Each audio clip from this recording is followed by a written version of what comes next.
इस कहानी की शुरुआत होती है काफी एडवांस भविष्य से, जहां पर मेडिकल साइंस टेक्नोलॉजी के मामले में काफी आगे बढ़ चुकी थी। वैज्ञानिकों ने तो बायोटेक्नोलॉजी का यूज करके आर्टिफिशियल ऑर्गन्स भी बनाना स्टार्ट कर दिया था, जिसके अंदर दिल, फेफड़ों से लेकर ह्यूमन बॉडी के सारे पार्ट्स शामिल थे। ये सारे artificial organ same to same original organ की तरह ही काम करते हैं। यूनियन नाम की एक बहुत ही बड़ी कंपनी इसी तरीके के आर्टिफिशियल ऑर्गन्स बनाया करती थी। हालांकि इन आर्टिफिशियल ऑर्गन से कई लोगों की जान बची थी, पर ये ऑर्गन्स काफी ज्यादा महंगे मिलते थे, जिससे कि ज्यादातर लोग इसे अफोर्ड ही नहीं कर सकते। इसीलिए यूनियन कंपनी बहुत से लोगों को ये ऑर्गन्स लोन पे दिया करती थी। लेकिन अगर आर्टिफिशियल ऑर्गन के लिए लोन लेने के बाद अगर लोग उसका लोन नहीं चुका पाते थे, तब कंपनी वाले अपने बहुत ही खतरनाक रेपोमेंस को भेजकर उन लोगों के बॉडी में से डायरेक्टली ऑर्गन्स बाहर निकाल लेते थे, जिससे कर्ज लिए हुए लोगों की जान ही चली जाती। लोगों के इस तरीके के मरने से कंपनी को कुछ फर्क ही नहीं पड़ता था, उन्हें तो सिर्फ लोगों से प्रॉफिट चाहिए। अब हमें यूनियन कंपनी के दो बहुत ही बेस्ट रेपोमैन्स को दिखाया जाता है, जिनका नाम रेमी और जैक था। वो दोनों साथ मिलकर कई सारे लोगों को पकड़कर उनके बॉडी से ऑर्गन्स निकाला करते थे, और इस काम में वो दोनों काफी ज्यादा माहिर थे। लेकिन रेमी की वाइफ उसकी इस जॉब से खुश नहीं थी, क्योंकि वो नहीं चाहती कि रेमी जिस तरीके का काम कर रहा है वो उसके बच्चों के ऊपर जरा भी पड़े। इसीलिए वो खुद और अपने बच्चे को ज्यादातर रेमी से दूर ही रखती थी। रेमी मजबूर था, क्योंकि उसे अपने फैमिली को चलाने के लिए पैसे चाहिए थे, जो उसे मजबूरन ये जॉब करके मिल रही थी। अब एक दिन रेमी अपने घर पर कुछ नेबर्स के साथ पार्टी कर रहा था। तभी जैक वहां पर आकर रेमी को ये बताता है कि पास ही में हमारा टारगेट मौजूद है, जिसने ऑर्गन्स तो ले लिए लेकिन उसके पैसे अभी तक नहीं लौटाए। इसीलिए हमें हेडक्वार्टर से कमांड मिला है कि हम उसे मारकर आर्टिफिशियल ऑर्गन बाहर निकाल लें, जिससे कि हमें काफी सारे पैसे मिल सकते थे। रेमी इस बात के लिए मान जाता है, और अब तो वो दोनों ठीक घर से बाहर निकलकर आदमी को मारने लगे थे। लेकिन उस अनजान आदमी का कत्ल करते हुए रेमी की वाइफ ने उसे देख लिया था, और अब रेमी की इस हरकत को देखकर उसकी वाइफ अपने बेटे को उससे दूर लेकर चली जाती है। रेमी तो एकदम से टेंशन में आ गया था कि आखिरकार वो क्या करे। रेमी कभी कभी ये भी सोच रहा था कि वो ये रेपोमैन की जॉब हमेशा के लिए छोड़ दे। लेकिन जैक यहाँ पर रेमी को समझाता है कि हमने कुछ गलत नहीं किया, हम सिर्फ पैसों के लिए अपना काम कर रहे हैं। जिसके बाद वो रेमी का मन बहलाने के लिए उसे एक जगह पर लेकर आ जाता है, जहाँ पर ऐसे बहुत सारे लोग मौजूद थे जिन्होंने आर्टिफिशियल ऑर्गन तो ले लिए, लेकिन कई सालों से उनके लोन्स के पैसे चुकाए नहीं। इसीलिए अब कंपनी वालों ने उन दोनों को कॉन्ट्रैक्ट दिया था कि वो उन सभी को कैसे भी पकड़ कर लेकर आए। जैक और रेमी तो अपने अपने हथियार लेकर उस अड्डे की तरफ निकल पड़ते हैं। देखते ही देखते वहां पर मौजूद सारे लोग रेमी और जैक पर हमला करने लगे थे।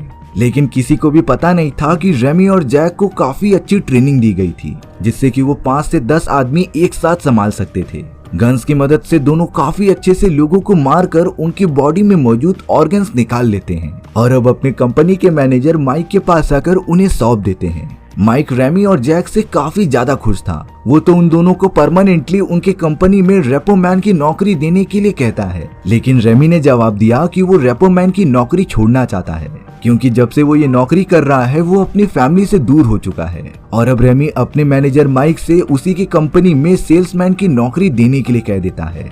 जैक यहाँ पर रेमी को कोई भी डिसीजन जल्दबाजी में ना लेने के लिए कह रहा था, जिसके बाद जैक रेमी को लेकर अपनी कार में चला जाता है। जैक फिर से रेमी को समझा रहा था कि इससे बेटर जॉब हमें नहीं मिल सकती, और जो भी और जैसा भी काम हम करते हैं हमें उसके ऊपर प्राउड होना चाहिए। अब रेमी को यहाँ पर कंपनी वालों ने अपना टारगेट दिया था, जिसे रेमी को कंप्लीट करना था। इसीलिए वो घर के पास आ जाता है ताकि उसे एक आदमी के बॉडी से आर्टिफिशियल ऑर्गन निकाल सके। पर जैसे ही रेमी ने उस आदमी को शॉक देकर मारने की कोशिश की, तभी अचानक रेमी को ही जोरदार करंट लग जाता है, जिसके झटके से वो काफी दूर जाकर गिरा। रेमी तो पूरी तरीके से कोमा में चला गया था, और जब थोड़ी देर बाद वो अपनी आंखें खोलता है तब उसके सामने उसका बॉस माइक और जैक खड़ा था। माइक बताता है कि झटका लगने की वजह से तुम्हारा दिल कमजोर हो गया है और अब तुम्हें आर्टिफिशियल दिल लगाना ही पड़ेगा। लेकिन यहाँ पर रेमी इस बात के लिए राजी ही नहीं होता। चाहे कुछ भी हो जाए वो अपने बॉडी के अंदर आर्टिफिशियल ऑर्गन लगाएगा ही नहीं। इसीलिए एकदम जिद पकड़कर रेमी वहाँ से बाहर निकलने लगा था। लेकिन थोड़ी दूर चलते ही रेमी एकदम कमजोर होकर नीचे गिर जाता है और अब उसे इस बात का एहसास हो गया था कि उसे आर्टिफिशियल हार्ट लगाना ही पड़ेगा। और अब रेमी के मर्जी के अकॉर्डिंग उसके हार्ट को आर्टिफिशियल ऑर्गन से कन्वर्ट कर दिया गया था। जिससे कि रेमी पूरी तरीके से ठीक हो सके। और अब रेमी के कहने पर माइक ने उसे रेपोमैन की जॉब से निकाल दिया था और रेमी को नए सेल्समैन की जॉब दे दी, जहां पर उसे अलग अलग कस्टमर्स को कंपनी के ऑर्गन्स बेचने थे। जब रेमी रेपोमैन की नौकरी छोड़ने के बाद अपने घर पर आता है, तब उसकी वाइफ अभी भी उससे नाराज ही थी। रेमी की वाइफ उसे एक लेटर दिखाती है जिसमें कि यूनियन कंपनी ने रेमी की बॉडी के अंदर जो आर्टिफिशियल दिल लगाया था, उसके लोन लिए गए पैसे जल्द से जल्द लौटाने के लिए कह रही थी, और अगर रेमी ने टाइम पर पैसे नहीं लौटाए तब उसका भी दिल निकाल लिया जाएगा। रेमी यहाँ पर काफी ज्यादा टेंशन में आ गया था। रेमी ने तो कुछ पैसे जमा करने के लिए अपनी सेल्समैन की नौकरी करना भी स्टार्ट कर दिया था, लेकिन अब उसे यूनियन कंपनी की रियलिटी पता थी। इसीलिए अगर कोई भी कस्टमर आर्टिफिशियल ऑर्गन्स के बारे में जानने आता था, तब रेमी उन्हें सारी बातें सच सच बता देता है कि कैसे अगर वो यूनियन कंपनी से आर्टिफिशियल ऑर्गन लोन पे लेंगे, तब कंपनी वाले उन्हें जान से मारकर आर्टिफिशियल ऑर्गन निकाल लेंगे। रेमी की इन सारी डरावनी बातों को सुनकर कोई भी कस्टमर उससे प्रोडक्ट खरीदता ही नहीं, जिससे कि अल्टीमेटली रेमी को पैसे भी नहीं मिलेंगे। अब यहाँ रेमी को पैसों की सख्त से सख्त जरूरत थी, इसीलिए जैक के कहने पर उसने अपनी रेपोमैन की नौकरी वापस से ज्वाइन कर ली होती है। लेकिन जब उसे एक आदमी को मारने का कॉन्ट्रैक्ट मिला, तब वो बिना कुछ सोचे समझे वहाँ पर चला जाता है।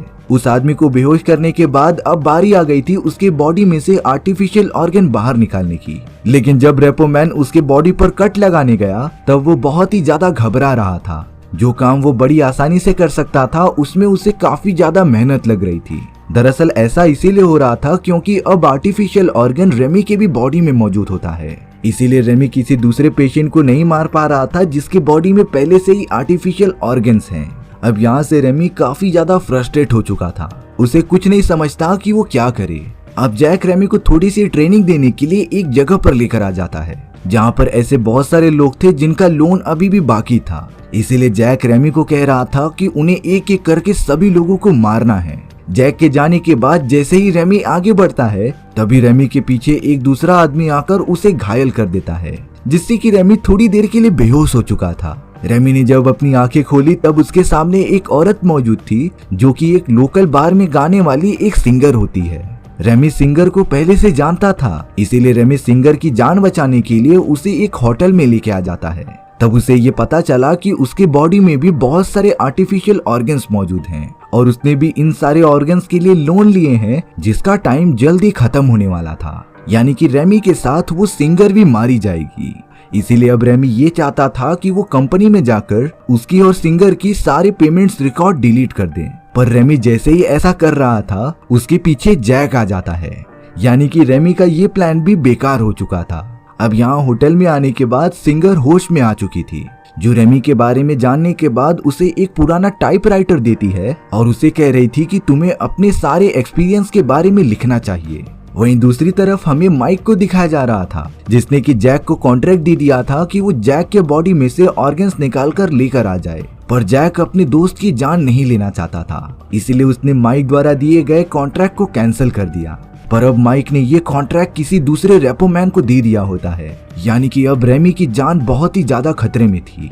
सिंगर, जिसके कई सारे बॉडी पार्ट्स आर्टिफिशियल ऑर्गन से बने थे, उसे इस बात का पता चल गया था कि कोई एक अनजाना आदमी उन्हें मारने आया है। इसीलिए अब रेमी और सिंगर मिलकर एक प्लान बनाते हैं उस रेपोमैन को पकड़ने का। वो रेपोमैन जब रेमी के पास आकर उसके ऊपर गन तान देता है, तब रेमी बिना कुछ फिक्र किए टाइपराइटर पर कुछ टाइप कर रहा था। जैसे ही वो रेपोमैन थोड़ा सा आगे बढ़ा, तभी वो जमीन के अंदर बनाए गए एक छेद के अंदर गिर गया था। ये सारा प्लान रेमी और सिंगर का होता है। पर यहाँ जमीन के एजेस टूटने की वजह से अब सिंगर भी नीचे गिर गई थी। वो रेपोमैन तो सिंगर को मारने ही जा रहा था, तभी रेमी ने ऊपर से टाइपराइटर रेपोमैन के सर पर मार दिया था, जिससे कि वो रेपोमैन एकदम से अनकॉन्शियस हो जाता है। और अब रेमी सिंगर को लेकर वहां से निकल चुका था, क्योंकि ये पूरी जगह अब सेफ नहीं है। वो दोनों तो काफी दूर एक अबेंडेंड हाउस में रहने चले जाते हैं। पर अब रेमी ने डिसाइड कर लिया था कि वो पेमेंट्स के सारे डिटेल्स मिटा देगा, इसीलिए वो अपना भेष बदलकर यूनियन कंपनी के अंदर चला जाता है। और अब माइक से मिलने के बाद रेमी ने उसे गन पॉइंट पर ले लिया था। तब जाकर माइक ये कहता है कि इस कंपनी में तुम्हें कोई भी पेमेंट डिटेल मिलेंगे ही नहीं, बल्कि उन्हें तो कंपनी के हेडक्वार्टर में शिफ्ट कर दिया गया है। रेमी को इस बार फिर से निराश होकर जाना पड़ा, पर अब उसने डिसाइड कर लिया था कि उसकी और सिंगर की जान यहाँ पर खतरे में है। इसीलिए वो दोनों निकल पड़े थे एयरपोर्ट की तरफ किसी दूसरी कंट्री में जाने के लिए। हालांकि वहां पर सिक्योरिटीज पहले से मौजूद थी जो लोगों की पूरी बॉडी को चेक करते रहती है कि कहीं वो आर्टिफिशियल ऑर्गन तो नहीं लेके जा रहे हैं। लेकिन यहाँ रेमी ने कुछ टाइम के लिए सिग्नल को जैम कर दिया था, जिससे कि सिक्योरिटी में बिना पकड़े गए रेमी और सिंगर निकल जाते हैं। पर तभी अचानक सिंगर ने देखा कि उसके पैरों से काफी ज्यादा खून निकल रहा है। ये चोट तभी लगी थी जब सिंगर ऊपर से नीचे गिरी थी। उसके पैरों पर लगा एक आर्टिफिशियल ऑर्गन काफी ज्यादा डैमेज हो चुका था। इसीलिए एयरपोर्ट का स्टाफ सिंगर की ट्रीटमेंट के लिए उसे हेड ऑफिस में लेकर जाते हैं। पर अब यहाँ सिक्योरिटी वालों को कुछ शक हो गया था, इसीलिए वो फिर से आकर रेमी और सिंगर की बॉडी को चेक कर रहे थे। और अब उन सभी को ये पता चल जाता है कि उन दोनों की बॉडी में आर्टिफिशियल ऑर्गन्स मौजूद हैं। इसीलिए अब रेमी और सिंगर अपने आप को बचाने के लिए उन सभी को मारने लगे थे। वो दोनों तो जल्द से जल्द सिक्योरिटी वालों को चकमा देकर वहाँ से बाहर निकल जाते हैं। रेमी अब सिंगर के पैर को ठीक करने के लिए उसे एक ब्लैक मार्केट में लेके आ गया था, जहाँ पर थर्ड पार्टी आर्टिफिशियल ऑर्गन्स लगाए जाते थे। सिंगर का लगातार इलाज चालू रहता है। रेमी यही प्रे कर रहा था कि सिंगर कैसे भी ठीक हो जाए। लेकिन यहाँ उसी जगह पर जैक आ गया था, जिसे कि रेमी को मारने का कॉन्ट्रैक्ट मिला होता है। जैक रेमी को फिर से समझा रहा था कि वो उसके साथ ज्वाइन हो जाए और काम करने लगे। लेकिन काफी समझाने के बाद ना मानने पर जैक ये रियलिटी रेमी के सामने रिवील कर देता है कि जिस इलेक्ट्रिसिटी मशीन से उसे झटका लगा था वो और किसी ने नहीं बल्कि जैक ने ही खराब किया था, ताकि तुम्हारे बॉडी में आर्टिफिशियल ऑर्गन लगाया जाए और तुम ये बात समझ पाओ कि हमारी ये जॉब सबसे ज्यादा बेस्ट है। रेमी तो ये बात सुनकर काफी ज्यादा गुस्सा हो जाता है और अब तो वो बिना कुछ सोचे समझे जैक के ऊपर हमला करने लगा था। दोनों के बीच काफी ज्यादा मुठभेड़ हो रही थी, लेकिन जैक काफी ज्यादा भारी भरकम होने की वजह से उसने रेमी को नीचे ढकेल दिया था। जैक कुछ कर पाता इससे पहले सिंगर उसे मारकर बेहोश कर देती है और अब सिंगर जल्द से जल्द रेमी के साथ वहां से भागने लगी थी। वो दोनों तो भागते भागते एक ऐसी जगह पर आ जाते हैं जहाँ पर काफी सारे लोग छुपे हुए थे।